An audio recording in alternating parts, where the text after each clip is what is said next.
Narito na ang PTV Balita ngayon. Posibleng simulan na ng Department of Public Works and Highways sa Abril ang rehabilitasyon sa EDSA. Sa isang panayam, sinabi ni DPWH Secretary Manuel Bonoan na posible itong isagawa sa kalagitnaan ng Abril o sa Holy Week. Paliwanag ni Bonoan, mas light traffic kasi ang inaasahan sa ganitong panahon.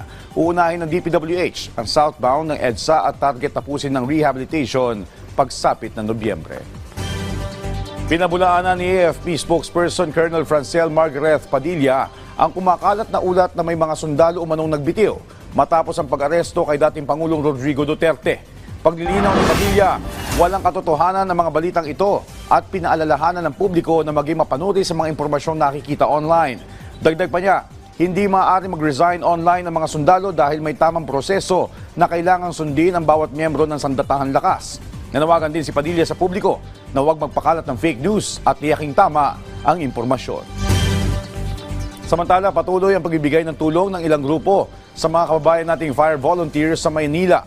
Sa Maynila, isang nasawing fire volunteer ang namatay habang rumiresponde sa isang sunog. Kinilala ang biktima na si Rodolfo Baniked. Mismong si bumbero ng Pilipinas Party List First Nominee Jose Goita ang nagbigay ng tulong pinansyal sa pamilya ng biktima. Laking pasasalamat naman ng pamilya dahil hindi nalilimutan ng pamahalaan ang kanilang sektor.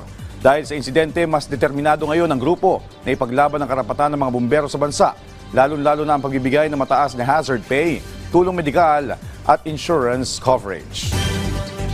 At yan ang mga balita sa oras na ito. Para sa iba pang updates, follow at ilike kami sa aming social media platform sa @PTVPH. Ako po si Joshua Garcia para sa Pambansang TV sa Bagong Pilipinas.